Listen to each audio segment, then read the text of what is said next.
a esta hora de la mañana quiero darle la bienvenida a Enrique Cornejo, ex ministro aprista, quien hoy ha aceptado nuestro llamado para conversar un poco no solo de coyuntura, sino de lo que van a ser las elecciones municipales y regionales.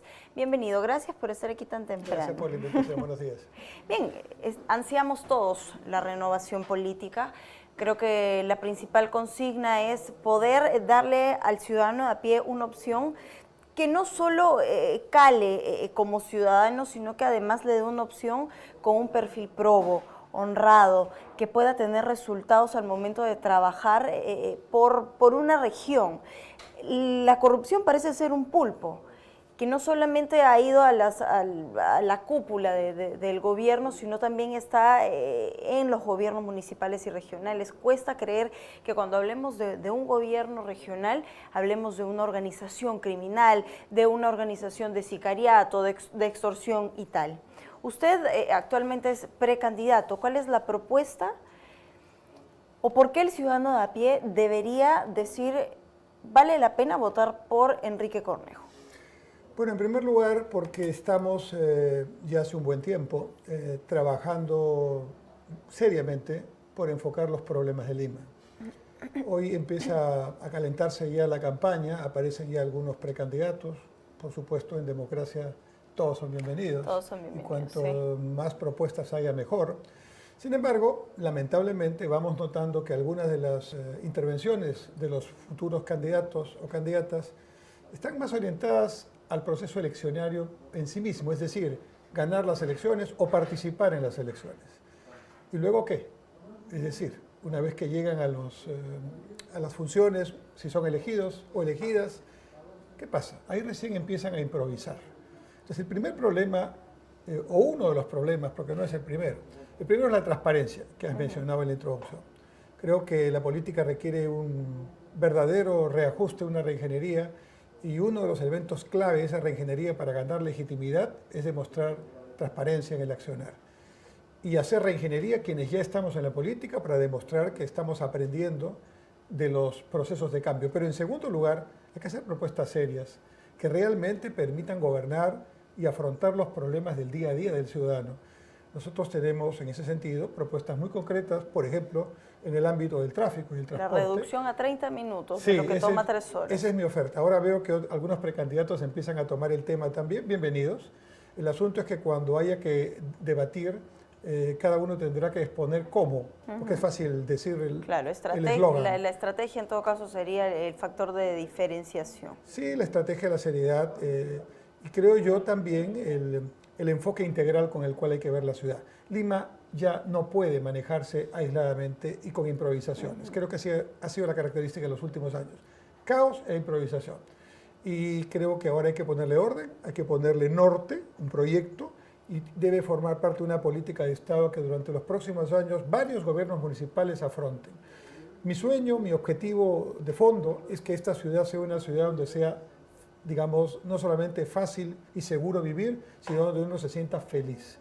Y eso creo que debe ser una propuesta fundamental. Entonces, si yo propongo 30 minutos menos de tráfico diario para cada uno de nosotros, es porque quiero que tú y yo lleguemos más temprano a nuestro trabajo, a nuestra casa, y por lo tanto podamos mejorar nuestra eficiencia y productividad de un lado, y de otro lado mejorar la integración familiar. Si como alcalde quiero disminuir la delincuencia, ¿cómo ayudo a ese objetivo? Bueno, no soy policía, es decir, no voy a estar como la policía, voy a ayudar a la policía en su trabajo, pero definitivamente, si yo integro a la familia, si tengo más horas entre padres e hijos, evidentemente van a haber menos horas de jóvenes que van a estar en la tentación de delinquir. Si yo priorizo el deporte y hago que en cada lugar donde hoy día hay droga, donde hay violencia, donde hay pandilla, haya deporte, haya cultura, haya educación en valores, estoy disminuyendo la posibilidad de que esos jóvenes caigan en la delincuencia. Antes de ir a otros temas, quiero preguntárselo directamente con el tema del transporte. ¿Cuál es, o basado en qué, va a estar esta disminución? ¿Usted va a crear, se me ocurre, no sé, otro metropolitano, otra línea que pueda evitar la congestión en la Vía Express, en Javier Prado, en los lugares donde tiene una hora pico, escandalosa ya de tráfico. Ya no hay hora pico, hay día pico. Hay día pico, sí, es cierto. Entonces tenemos que afrontarlo en tres aspectos. Uno es el transporte, otro es el tráfico, otro es la movilidad urbana. En el transporte lo que tenemos que hacer es darnos cuenta que esto es un sistema, es decir, un todo, que no es que el metropolitano es de tal alcalde o los corredores son de tal alcaldesa o el tren es de tal gobierno. Todo es de la ciudad y debe formar parte de un todo. Es como si tú tuvieras un sistema circulatorio y yo te digo, las venas no se comunican con las arterias ni las arterias con el corazón. Eso no puede funcionar. Entonces hoy día tenemos corredores que son muy buenos, pero que empiezan en la nada y terminan en la nada. Es decir, uno tiene que ir a un paradero que está en alguna calle de algún distrito, en el RIMAC, y terminar en una calle de algún distrito en el sur, Barranco Chorrillos. Y la pregunta es, cuando me subo o cuando me bajo, ¿a dónde me conecto? El inicio de un corredor debería estar conectado al término o inicio de un paradero del metropolitano, de su corredor o de su integrador. ¿No es cierto? Y a su vez el metropolitano tiene que estar pensado para conectarse con el metro en su línea 1, en su línea 2, etc. Primer tema, hay que integrar todo y no ponerle colores políticos a nada. Y efectivamente, el metropolitano necesita más buses, necesita completar sus líneas y necesita iniciar su concesión, porque no está iniciado, es una responsabilidad de todos los alcaldes que han estado. Hay entonces ahí que hacer un trabajo de integración. El metro, que es una tarea del gobierno nacional, pero que tiene que estar complementada, tiene que avanzar más rápidamente, pero en forma articulada. Tenemos que ya pensar en paraderos conjuntos, desde ahora, mientras se va construyendo. Y tenemos que introducir, ojalá que el gobierno nacional, con el presidente Vizcarra lo pueda avanzar rápidamente, los trenes de cercanía. Porque los trenes de cercanía, al incorporarse, nos van a permitir que una población que está viviendo en las afueras de Lima pueda venir a trabajar a Lima el mismo día y regresar a su casa el mismo día. Entonces, trenes de cercanía es muy importante para nuevamente conectarlo con el metro, con el metropolitano. Y tenemos que incorporar también una regulación de los servicios de taxi y de los mototaxis. Y todo esto en conjunto, junto con las bicicletas, deben formar parte del sistema. Transporte entonces requiere orden, sistema y en algún caso obras en cada uno de los temas. Luego viene el tema de tráfico. En tráfico tengo 10 medidas. Por el momento yo voy a hablar de las dos que ya he hablado, alguna de las cuales ya está siendo copiada por algunos candidatos. ¿No es cierto? Efectivamente, creo que hay que regular el ingreso de camiones en hora punta, de día y de noche. Ahora, a los señores candidatos que están empezando a hablar de esto, les aconsejo que piensen en lo siguiente. Para que la medida sea efectiva, no basta con decirlo, sino que hay que estudiar el tema. Si yo regulo los horarios de los camiones, por decir de 7 a 10 de la mañana y de 6 a 8 o 7 de la noche, entonces tengo que pensar qué hago, porque los camiones no vienen por gusto, están abasteciendo comercio o abasteciendo actividad productiva. Entonces tengo que hacer en paralelo dos cosas. Tengo que buscar terrenos amplios en las entradas de Lima para que los camiones puedan estacionarse sin peligro. Y tengo que buscar acuerdos con los grupos comerciales, productivos, con los mercados, para que la logística no deje de funcionar. En otras palabras, yo tengo que hacer que lo que hoy se hace de día se haga de madrugada. De manera que mientras dormimos puede hacerse el mismo trabajo sin desabastecer mercados. La integración de estas medidas es lo que da la eficiencia y la regulación del tráfico de camiones. Pero no son solo camiones. Les agrego algo para que lo puedan decir también. Buses interprovinciales. El último bus de cada provincia o región que viene hacia Lima o viceversa tiene que salir de su ciudad de tal manera que entre a la ciudad antes de las 7 de la mañana. Cierto. De manera a no tener pasajeros parados durante 3 horas por la medida. Esto significa también un replanteamiento de nuestros propios horarios para viajar. Y al final todos vamos a ganar, porque si yo te devuelvo media hora, fíjate tú lo que puedes hacer en 5 o 10 minutos, ¿no? Sí. Hoy día, por ejemplo, para venir a este noticiero, aquí en donde está el local, ¿no es cierto? Es una buena hora porque todavía no está el tráfico punta. Pero en 15 minutos, de repente ya no podemos llegar a tiempo. Entonces hay que regular horarios. Eso es entonces el tema de tráfico. Doy otra medida, regulación del giro a la izquierda. El giro a la izquierda dice el reglamento que consiste en que los carros que van a movilizarse hacia la izquierda se peguen a la izquierda. Ya, está normal. ¿Qué sucede en la práctica? Los cumplidos se pegan a la izquierda, los apurados se ponen a la derecha y los recontravivos se ponen a la derecha. Consecuencia de lo cual tenemos un giro a la izquierda total de 2 o 3 carriles. Pero como el semáforo no está preparado para los segundos del giro a la izquierda, el sentido inverso también está haciendo lo propio simultáneamente. Entonces, tenemos el verde y todos quieren voltear a la izquierda y se hace un pandemonio. Solución. En las avenidas anchas hay que regular el giro a la izquierda acotando el canal por el cual vas a regular y poniendo, digamos, no sé si serenos o no sé si conos, pero tendremos que acostumbrarnos a hacerlo bien. Nadie gira a la izquierda en segunda o tercera fila. Pero en calles cortas, y no podemos hacer eso porque quitamos el tráfico normal, entonces tenemos que prohibir el giro a la izquierda. Y una cuadra antes haces derecha, izquierda y cruzas la avenida. Solo por ese efecto ganamos entre 5 y 7 minutos. Y por la regulación de camiones podemos ganar hasta 10 minutos. Ahí nomás van 15. Otros 15 ofrezco con otras medidas. Sería genial, de verdad. Y perdóname, un solo concepto más. Dije movilidad urbana como tercer concepto. Las personas tenemos que recuperar la ciudad. Entonces, yo no tengo que pensar solamente en los vehículos ni en el asfalto. Tengo que pensar en la gente. Y si yo pienso en la gente, tengo que hacer pistas y veredas amigables, tengo que hacer algunos giros a la izquierda, como hemos dicho, o algunos, digamos, orejas, así se llaman, para facilitar el proceso, pero también tengo que pensar en peatonalizar ciertos distritos.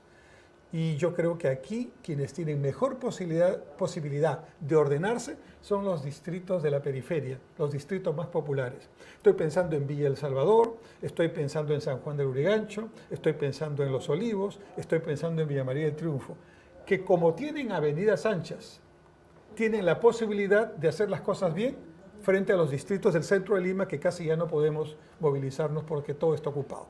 Al hacerlo así, podemos ordenar las vías de manera que las vías centrales sean para los vehículos, pero dejemos vías auxiliares para los vecinos y dejemos espacios para los peatones, para que podamos sentarnos a jugar una partida de ajedrez o para que tengamos un parque o una cancha deportiva, finalmente para que caminemos, que hace muy bien a la salud. Todo esto que me acaba de mencionar es un trabajo integrado, pensado, de Enrique Cornejo y del equipo que trabaja con usted. Se lo pregunto porque, no sé, se me ocurre que hay modelos a seguir. Supongamos, la hora pico funciona muy bien en Colombia, reordenó en cierto horario el hecho del tráfico. ¿Se ha tomado como vinculante alguna otra realidad para tratar de implementarla en el país? No una, hay varias. ¿No? Por ejemplo, en el tema de transporte, creo que el modelo de Bogotá es un buen modelo. No es el único, pero es muy bueno. En el tema de movilidad y de tráfico, en el tema de tráfico creo que Sao Paulo es una buena medida, y en el tema de movilidad, y yo diría de integralidad, el modelo es Medellín, ¿no? Nosotros tenemos ahí modelos que debemos adaptar a la realidad nuestra, porque claro, no es exactamente igual. Exactamente igual. Y además prever aprovechando esas experiencias. Lo malo es lo que estamos viviendo, tráfico horroroso, contaminación, tiempos muertos, etc.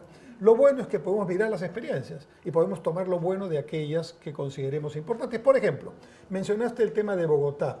El modelo se llama Pico Placa. Sí, Pico Placa. Consiste en que los vehículos están divididos según su placa, según la serie de la placa, y algunos pueden salir el lunes, otros pueden salir el martes, etcétera, etcétera.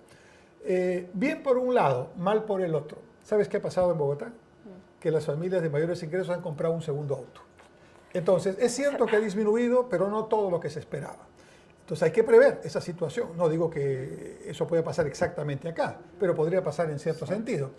Yo creo que el modelo Pico Placa es un modelo que se puede aplicar en una situación ya extrema aquí. Creo que hay otras medidas que hay que agotar antes. Sin embargo, debo decir que ya en el Perú con menos autos hubo un sistema parecido en los años 70, pero fue por razones diferentes. Fue que subió el precio del petróleo 4 veces y aquí entonces había el gobierno militar, se determinó unas calcomanías, lunes, miércoles y viernes, martes, jueves y sábado y domingo libre. Funcionó, pero hoy día tenemos una realidad diferente, con un parque automotor totalmente ya agobiante, ¿no? De verdad que ojalá que sí, porque probado está que el tráfico genera muchas más enfermedades en el ser humano y el estrés es causa de muerte en algunos casos. Quiero preguntar, usted ha mencionado algo bastante particular en su intervención y es el hecho de la continuidad de obras, por así decirlo. Por ejemplo, el metro no es atribuido a una sola persona.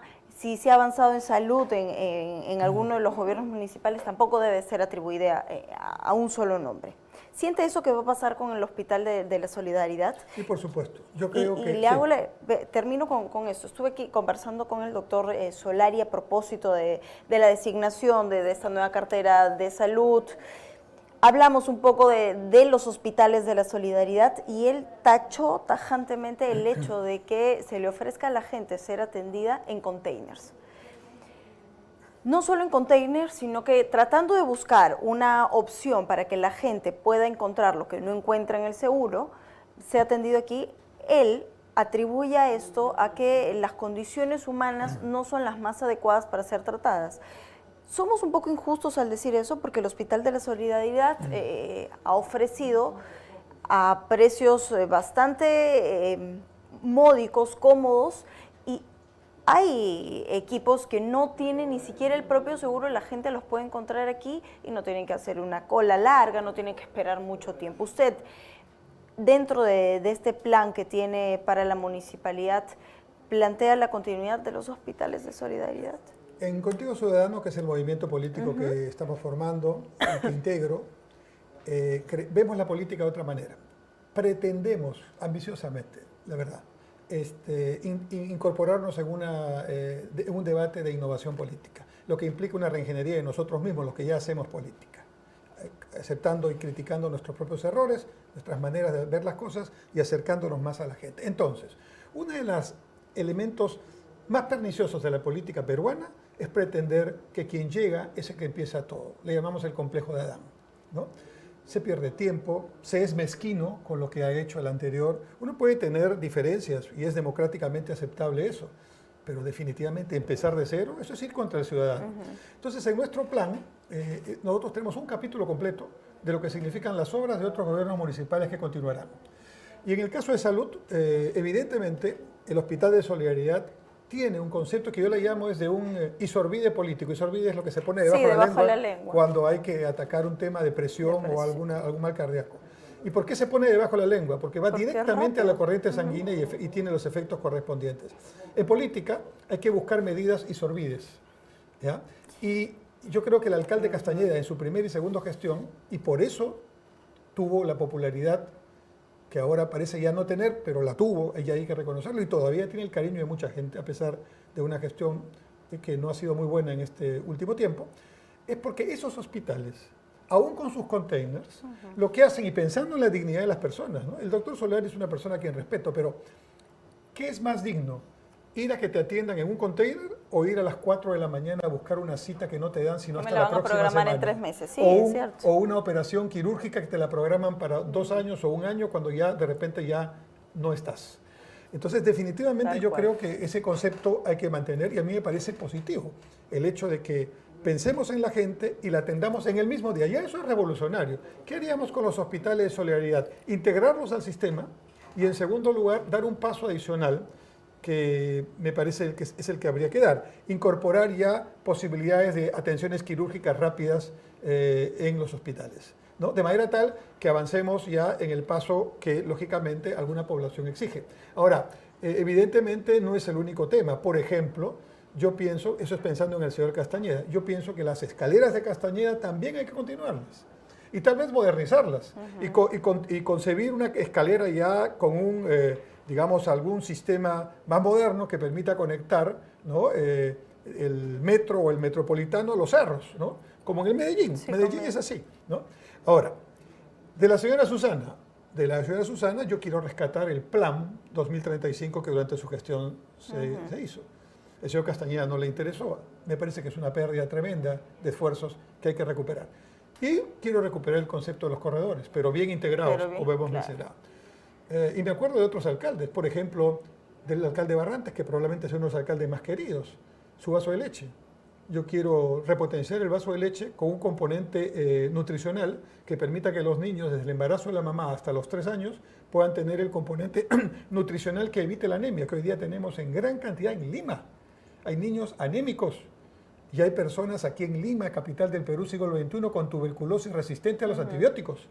Entonces, ¿de qué estamos hablando? ¿De qué política estamos hablando? ¿Con qué criterio vamos a hablar si las personas están muriendo aquí en Lima de tuberculosis resistente a los antibióticos? Entonces, Yo quiero como municipio de Lima recuperar el concepto de la región de Lima Metropolitana. Y como región Lima Metropolitana quiero pedirle al gobierno nacional que me traslade educación y salud al ámbito del municipio, en este caso considerado región. ¿Y por qué quiero educación y salud? Porque educación y salud me van a permitir prevenir. Quiero atacar la violencia y la inseguridad, educación y salud. Quiero atacar el tema de lo que tú has mencionado, el estrés, educación y salud. Y al propósito de eso, y esto no es un tema solamente municipal, pero hay que empezar el debate. Y Contigo Ciudadano quiere trabajar para iniciar lo que diríamos un cambio en el debate político del Perú. El debate hoy día está concentrado en la lucha anticorrupción, muy bien. Está concentrado en líos y problemas internos, muy mal, no nos interesa. Entonces, ¿qué tenemos que hacer? Elevar el nivel del debate. Y entonces yo propongo, por ejemplo, una discusión, que ya va más allá del municipio en tema de salud. ¿Cuándo logramos que los seguros que tenemos incluyan enfermedades que hoy día son muy importantes, pero que no están aseguradas? Por ejemplo, el estrés, que no es una enfermedad digamos, de sectores exclusivos, claro, sino que va a todos los sectores, ¿no? Y que nos tiene agobiados. Una persona puede no solo tener estrés, sino convertir su estrés en una depresión, y una depresión te puede llevar a la muerte. Y hoy no tenemos asegurado eso. Una persona de adulto mayor que tiene Alzheimer, hoy no está asegurado por el Alzheimer, tienes que hacerla atender por otra enfermedad. ¿Es justo eso? Entonces tenemos que empezar a ver los temas integralmente. Y temas como estos son los que interesan a la gente. Sí, son temas que interesan a la gente y que además hace que el ciudadano se identifique mucho más. Son temas muy susceptibles, son sensibles porque si algo falla en nuestro país es la educación, es la salud, y la ola de inseguridad está creciendo, el nivel de victimización no baja. Yo creo que es una propuesta bastante interesante. Pero además está lo que dijimos al inicio, la consigna de poder, a través de los gobiernos municipales y regionales, de limpiarle un poco la cara al país frente a la ola de corrupción. ¿Qué le ofrece usted o por qué el ciudadano encontraría en usted una opción de poder reivindicarse ante tanta suspicacia que generó la línea de investigación de Odebrecht? Donde usted estuvo formando parte de esta investigación? Usted se ha puesto a disposición, es más, su mensaje ha sido: yo soy el único que ha salido al frente cuando las cosas se pusieron delicadas. ¿Por qué la gente debería retribuirle esta confianza y creer en todos los argumentos que nos contó? ¿Por qué siendo tan cercano a las personas que hoy tal vez cumplen una preventiva, como el señor Cuba, no atan algunos cabos los ciudadanos y dicen, bueno, no, nos mintió Cornejo también? Bueno, yo no mentí. Lo que sí, evidentemente tengo que admitir que políticamente tengo que responder por personas que estuvieron en el Ministerio de Transportes. No fueron los únicos, son 3 o 4 personas que están hoy día involucradas en este tema, pero yo tenía un equipo de 50 personas que trabajaban en los proyectos más grandes. Y yo hablo, dentro de los que me incluyo, por los 40 y tantas personas que no estamos en este asunto de la corrupción. Y por supuesto tenemos que afrontar los asuntos. Primera cuestión, si yo quiero postular al municipio de Lima es porque estoy tranquilo con mi conciencia y porque, como está ya más que demostrado, no tengo ninguna vinculación con los hechos de corrupción. Pero en segundo lugar, ¿cómo haría? Sería la pregunta inmediata que cualquier persona que nos está escuchando diría, bueno, ¿cómo haría para evitar que haya una nueva situación como esa? Porque es claro que era una situación totalmente atípica. No es que estos señores hayan hecho la corrupción a tu costado y tú no los veías. No, ellos hacían algo subterráneamente. Obviaron los procedimientos de control del Estado. Fíjate cómo es tan grave este asunto, que la empresa corruptora, la famosa empresa de la cuenta estructurada donde salían todas las coimas para América Latina, de esa empresa que has mencionado, estaba en Suiza. Y mi pregunta es que los suizos no son capaces de ver que allí en su país se está generando una corrupción a nivel mundial.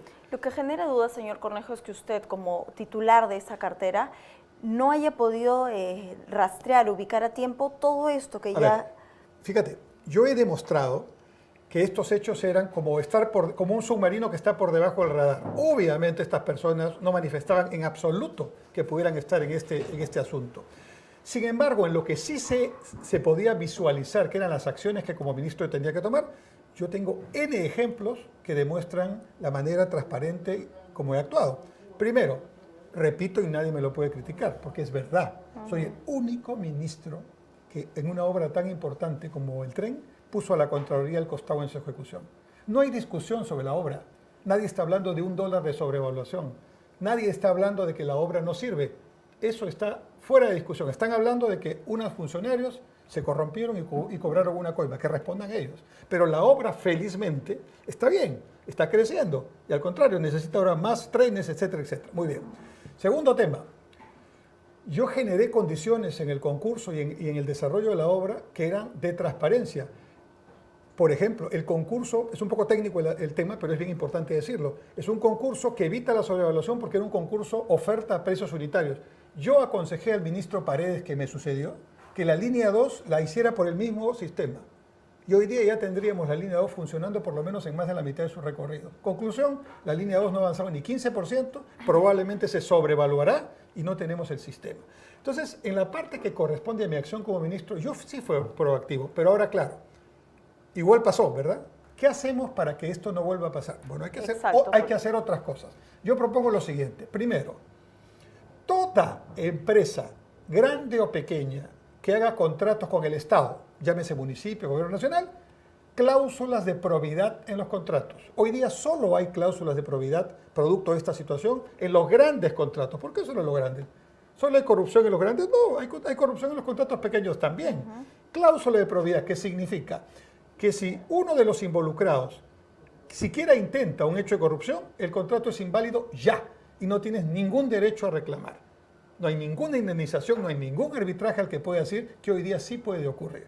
Segundo, todo proveedor del Estado que pretende ser proveedor del Estado, en la OCE, tiene la obligación de tener políticas claras anticorrupción. Y yo propongo que legislemos para que todo proveedor del Estado sea ISO 37001, que es el ISO que acaba de salir el año pasado, antisoborno a nivel mundial. Significa que tienes que tomar una serie de medidas para evitar situaciones de soborno. Y yo digo, para predicar con el ejemplo, Contigo Ciudadano ya está aplicando el ISO 37001.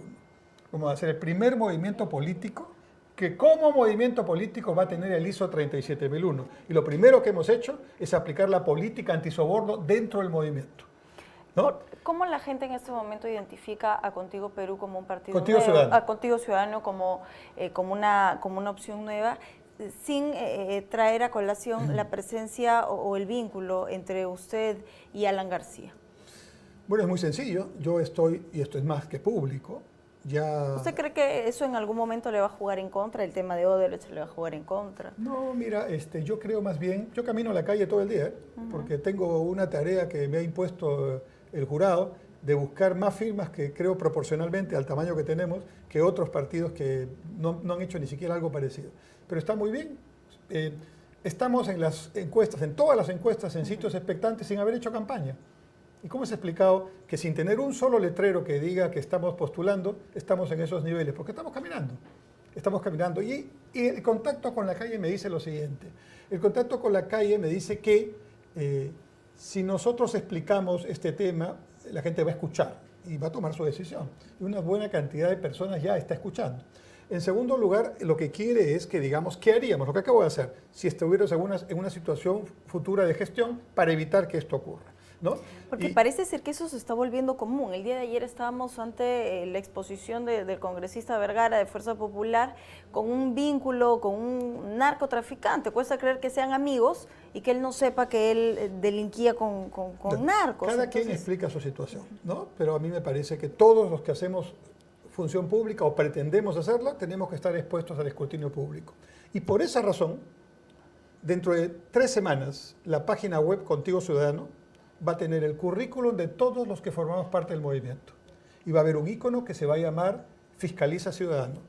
Qué importante es eso, porque ahora no sabemos los profesores fantasmas, compañeros fantasmas y entonces, y demás. Porque además viene una cosa, en ese icono tú vas a poder hacer doble clic y vas a entrar y vas a encontrar el currículum mío, pequeño por supuesto, y el de todos los que me acompañan, que pretendemos ser funcionarios o regidores o alcaldes o alcaldesas. Muy bien, ya. Entonces tú vas a ver ahí el currículum, pero de repente tú eres la vecina del señor que está ahí. Y resulta que el señor es un excelente profesional, pero le pega a su mujer todas las noches. No. Entonces... Por ahí también van a denunciar. Por supuesto. ¿no? O sea, nosotros queremos predicar con el ejemplo. No es fácil hacer política así, porque, claro, muchos lo dirán, pero practicarlo es otra cosa. Tú me dices, ¿qué van a hacer para deslindar? Como ya hemos estado, yo me siento una víctima de ese proceso, no parte del proceso. Entonces tengo que encontrar maneras que la gente diga, ok, ¿no? Tuvo esta situación, la explicó, pero ¿qué pasaría si hay otra situación parecida? Bueno, tendremos 3, 4, 10 formas de prevenir esta situación. Una de ellas es que me fiscalice desde ahora, no cuando llegue al municipio la población. Y diga, señor, mire, yo conozco que usted tiene este tema, tiene este otro tema. Muy bien, algunos asuntos serán verdaderos, otros tal vez no, porque también habrá gente que querrá fastidiar así. Bueno, no importa, es parte del juego. Pero lo importante es que nos sometemos a la fiscalización ciudadana antes siquiera de ser candidatos. ¿El cuadro que ustedes están ofreciendo es un cuadro que también le da la oportunidad a público joven? Por supuesto, en realidad, para empezar, los que integramos Contigo Ciudadanos, que debemos ser alrededor de 1000 personas en estos momentos, en su inmensa mayoría son personas que no han estado antes en actividad política. Y esto contrasta un poco al APRA, ¿no? Bueno, yo acabo de presentar hace unas semanas un libro que se llama Innovación Política, acá en Lima. He tenido la suerte la semana pasada de presentarlo en Asunción, Paraguay, en Buenos Aires. Y la verdad es que nos sentimos muy contentos. La idea central es la siguiente, y con eso te contesto lo que me acabas de decir. Los partidos tradicionales, como dicen los muchachos, ya fueron, si no cambian. Y para cambiar hay que entender que el problema está en nosotros. ¿Cuál es el problema? 1, nos olvidamos de la gente. 2, solo caminamos en campaña. Y luego nos olvidamos, ya ni saludamos. 3, ofrecemos lo que no vamos a hacer. 4, cuando vamos ya a la gestión, no cumplimos lo poco o mucho que hemos ofrecido. 5, no transparentamos la gestión, no rendimos cuentas. 6, no damos posibilidad a los nuevos. Son cúpulas que están ahí permanentemente los mismos, dando vueltas, ¿no? Yo, para empezar a predicar con ejemplo, he pedido a todos los que formamos parte del movimiento que no me nombren secretario general del movimiento, que no me nombren presidente del movimiento. Ya te estoy contestando, ¿ya? Sino que sean otras personas. El secretario general del movimiento es Luis Jiménez, ¿no? Creo que hay muchas personas, y ahora te contesto, un gran porcentaje de jóvenes que están muy entusiasmados con participar en política, pero que, digamos, su aporte consiste en tratar de darle un poco de decencia a la política y, en nuestro caso, los más experimentados, de hacer un poco de docencia en la política. Hablando de decencia, ¿descalificaría entonces al APRA? Yo creo que el APRA como movimiento, Aya de la Torre como el gran inspirador de ese movimiento que trascendió las fronteras, están ahí y permanecerán ahí. Creo que el pueblo aprista es un pueblo que sigue fiel a sus ideales, pero creo que algunos dirigentes del partido lamentablemente están llevando al partido a su criterio por caminos que solo lo alejan más del pueblo aprista y lo alejan más de los ideales de Aya de la Torre.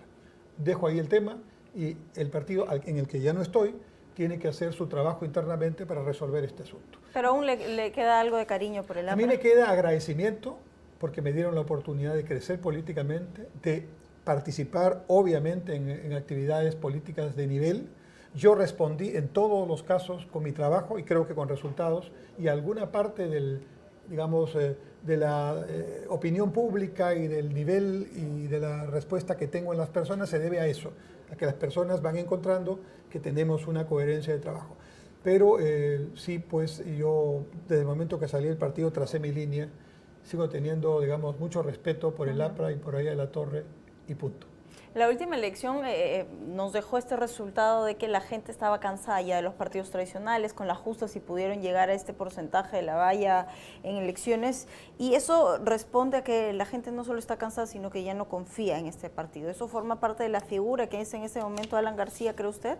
Debería ponerse, bueno, él se pone a disposición de la justicia, pero parece ser que no llega lo que muchos ciudadanos piden, y es el hecho de que él pueda o que todo arme en cuanto a pruebas e indicios y se le pueda juzgar, como por ejemplo hay quienes están cumpliendo ya preventiva, ¿no?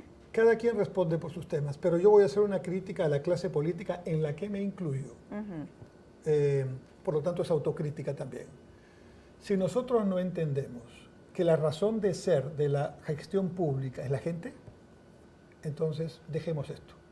Si no podemos trazar la línea cuando entramos en una función pública de nuestra agenda privada, personal, profesional, legítima, y la agenda pública que representamos y que vamos a hacer, también dejemos la política.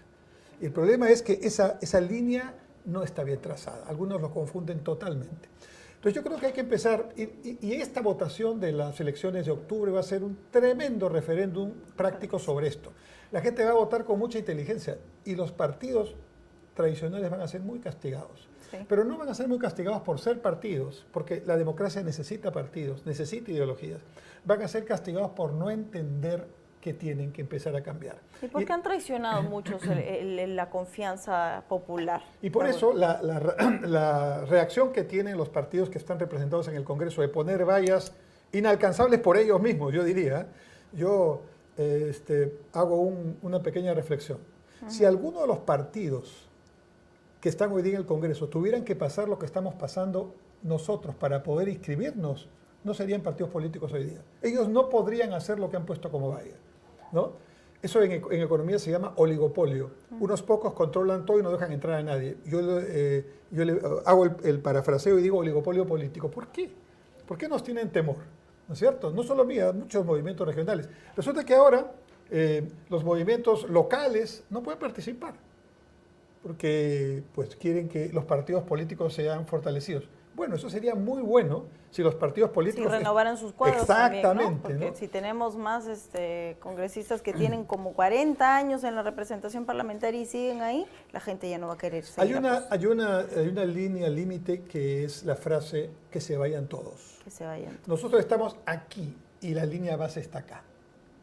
Entonces, si no hacemos algo urgente para movernos a la mayor institucionalización, cambiando y corrigiendo errores, podemos caer peligrosamente en esta línea que sí es un problema para la democracia y la institucionalidad. Va a ser una contienda bastante interesante. Las propuestas están hechas y como siempre, desde aquí aprovechar esta tribuna para decirle a usted que es la oportunidad que tiene para reivindicarse con usted mismo, de saber elegir a quién lleva la representación, porque este país necesita avanzar por el bienestar de todos. Le quiero agradecer por haber estado hoy aquí. Muchas gracias. Estaremos pendientes de lo que va a ser esta carrera hasta las elecciones. Y si me permites a todos los que nos están escuchando, si lo desean, revisen nuestra página web, www.contigoCiudadano.pe, y además... Las redes sociales son importantes. Muy importante. Y además hemos abierto un portal que se llama www.opinaciudadano.pe, donde estamos invitando a todos sin ninguna distinción, incluso a nuestros adversarios, a escribir con dos condiciones. Primero, no calificativos, y segundo, por lo menos una propuesta de lo que planteas. ¡Qué genial! Ojalá que sí.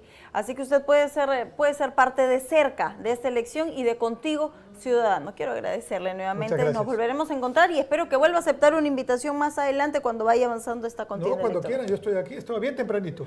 Muchas gracias. Tenemos que seguir con más. Se trata de...